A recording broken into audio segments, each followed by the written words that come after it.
Je vais donc prendre le temps de vous exposer dans les quelques minutes qui viennent le pourquoi d'une étude donc, sur les lances, pourquoi la brigade a choisi d'étudier le débit sur les lances, et au final, pourquoi, après notre réflexion, on est arrivé non seulement sur une étude sur le débit sur les lances, mais plutôt une étude sur la recherche de la performance qu'on pourrait avoir sur les lances.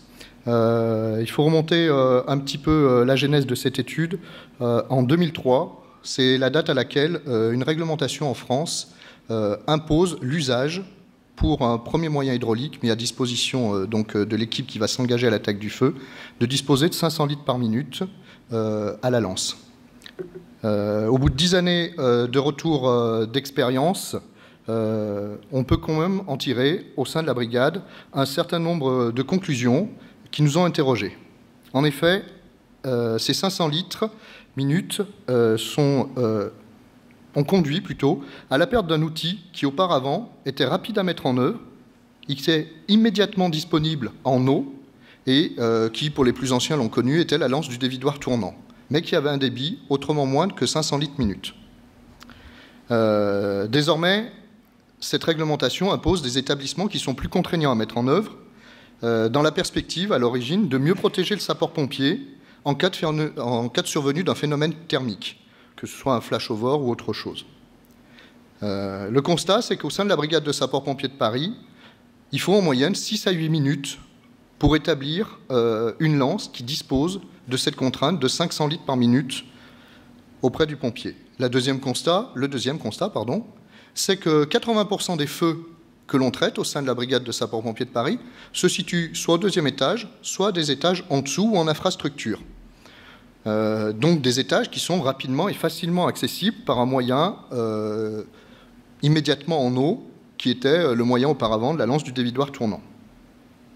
La contrainte d'un temps d'engagement plus long, à l'inverse, c'est que le feu, lui, continue à se développer.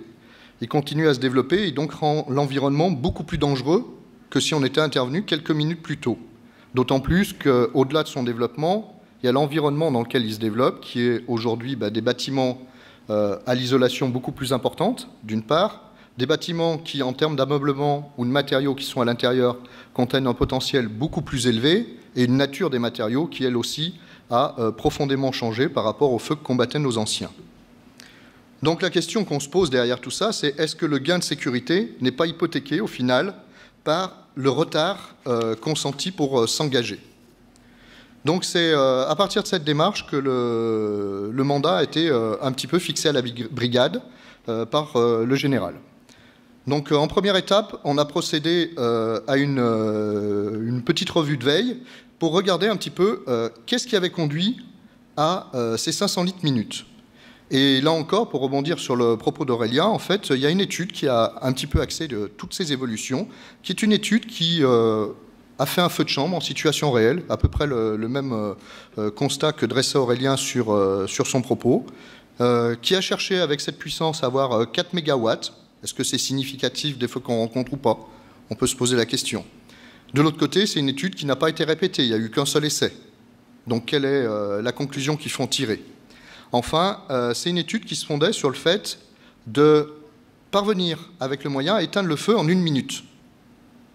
La question, c'est est-ce qu'on a intérêt, pour le sapeur-pompier, à éteindre le feu en 1 minute? Éteindre un feu très vite, c'est certes très bien, mais en prendre le contrôle, c'est ce qui nous importe, pour éviter qu'il se développe plus largement ou qu'il aille plus loin. Mais l'éteindre très vite, c'est aussi exposer le sapeur-pompier à des conditions de retour, en termes d'énergie ou vapeur, qui sont autrement plus difficiles pour son engagement. Donc, ces points-là, en termes de biais méthodologiques sur les études, nous avaient interrogés. Puis le deuxième signal, ça a été aussi un propos qui a été porté au Congrès des sapeurs-pompiers de Chambéry, il y a quelques années, sur une notion d'approche sur la qualité des lances, pas la performance, qui était portée en l'espèce par Franck Gavio-Blanc. Donc c'est sur ces deux fondements que, sur le mandat que la brigade a reçu, on a choisi de porter notre travail et d'associer donc autour de ce travail, outre le laboratoire central de la préfecture de police, avec qui on travaille au quotidien, d'autres laboratoires qui avaient des compétences complémentaires et d'autres services d'incendie et de secours qui étaient, si vous regardez, ceux des départements d'où venaient les laboratoires. L'idée, c'était d'associer un petit peu de monde, de ne pas avoir une vision centrée sur nos seules contraintes et de commencer à réfléchir plus largement avec l'ensemble des acteurs. Les premières réunions de travail du groupe ont servi à fixer un petit peu les objectifs qui étaient les nôtres. Le premier, qui est d'une évidence, même si je le rappelle, on veut bien évoluer, mais il faut toujours rechercher à maintenir au plus haut le niveau de sécurité de nos personnels. Le deuxième, c'est de rechercher quelque chose qui est important pour le pompier, c'est cette rapidité dans l'engagement, cette manœuvrabilité dans les outils. Notre première guerre, il ne faut pas l'oublier, c'est une guerre du temps, c'est celle d'aller le plus vite et le plus tôt possible au contact du foyer pour qu'il soit le moins développé possible, que son environnement soit le moins dangereux possible et somme toute, au final, qu'on puisse encore sauver le maximum de vies possible. Le deuxième volet, ça a été aussi de regarder un petit peu ce qui se faisait en termes de moyens, parce que 500 litres minute, c'est bien, toutes les lances se valent-elles ou pas? Et donc de regarder aussi plutôt vers l'avenir, après, au travers des outils, des objectifs qu'on mettrait dans cette étude, des moyens qui aujourd'hui ne sont pas utilisés en France, parce que la réglementation ne le permet pas, mais qui demain peut-être pourraient avoir un grand intérêt pour nous. Enfin, toujours en se tournant vers l'avenir, c'est de dire les feux de demain, est-ce qu'ils seront encore ceux d'aujourd'hui? Et donc surtout de regarder si on pourra continuer, grâce à ces études, de rechercher les bons outils pour avoir la meilleure adéquation possible, pour avoir une stratégie qui permettra de combattre les feux de demain, dit autrement, d'anticiper les sinistres à venir.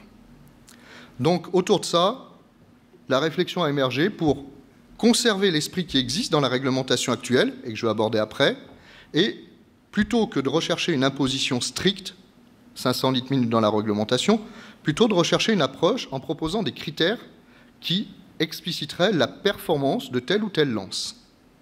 Alors qu'est-ce que nous dit la réglementation aujourd'hui? Très simplement, elle était contraignante sur la protection du pompier. C'est ce qui est en rouge. Elle dit être en mesure d'avoir 500 litres à la lance dans le cas de la survenue d'un phénomène thermique. La deuxième chose, mais là la réglementation n'est plus prescriptive, le champ est plus large, elle dit que pour pratiquer l'extinction, le pompier doit utiliser ce que l'on appelle un jet d'attaque. Enfin, la dernière chose, c'est pour pouvoir aller attaquer le foyer, il y a un moment où le pompier doit pouvoir entrer dans l'environnement, et il faut qu'il refroidisse cet environnement autour de lui. Ça le sécurise d'une part, et ça lui permet d'assurer sa progression d'autre part. Là encore, vous constatez que la réglementation n'est pas prescriptive, ou du moins elle donne que des grands axes. Donc c'est en partant sur ces trois grands axes de la réglementation qu'on a construit les objectifs de sécurité, ou les objectifs de l'étude, pour prendre des termes plus simples. Toujours assurer la protection du sapeur-pompier, mais l'idée, c'est plus d'avoir un débit imposé, c'est simplement en appliquant un jet adéquat, le jet de protection. La deuxième chose qu'on a cherché à faire, c'est non pas d'exprimer la réglementation au sens où elle était, mais de dire, moi, pompier, ce qui m'intéresse, c'est de commencer à réduire la puissance du foyer. Pour ça, aujourd'hui, je voulais ressouligner, on applique ce qu'on appelle un jet diffusé d'attaque. Est-ce qu'avec d'autres moyens émergents demain, c'est ce qui aura du sens? C'est pas certain. Mais ce que je veux comme objectif, surtout derrière, c'est pouvoir contrôler un foyer qui est pleinement développé, c'est-à-dire lui interdire de prendre plus d'ampleur, le tenir reine courte, si je peux dire. Et enfin, la deuxième chose, c'est un moment qu'il va bien falloir aller l'éteindre. Donc la capacité à aller éteindre la phase solide. Les deux objectifs ont été distingués dans l'étude, même si pour aujourd'hui, l'un fait l'autre avec la lance qu'on utilise actuellement, ce ne sera peut-être pas le cas demain. Vous pouvez avoir des moyens qui vous permettront de contrôler un développement, mais qui ne permettraient pas, par exemple, d'atteindre un foyer. Je pense à des outils de brumisation, par exemple. Enfin, la dernière chose, c'était même pas le refroidissement, mais on a plutôt cherché à parler de sécurisation. Puisque derrière le refroidissement, il n'y a qu'une action, derrière la notion de sécurisation, il y en a deux. Il y a celle du refroidissement de l'environnement d'une part, et il y a celui du phénomène de dilution ou d'inertage, suivant les appellations, peu importe. Donc c'est ces quatre objectifs, au final, que l'on a précisés dans l'étude et qui vont servir à travailler pour le restant. Donc ces objectifs, après, ont été déclinés en protocole d'essai et après, les résultats qu'on aura obtenus. Et donc je laisse la parole pour les protocoles d'essai à l'orateur suivant.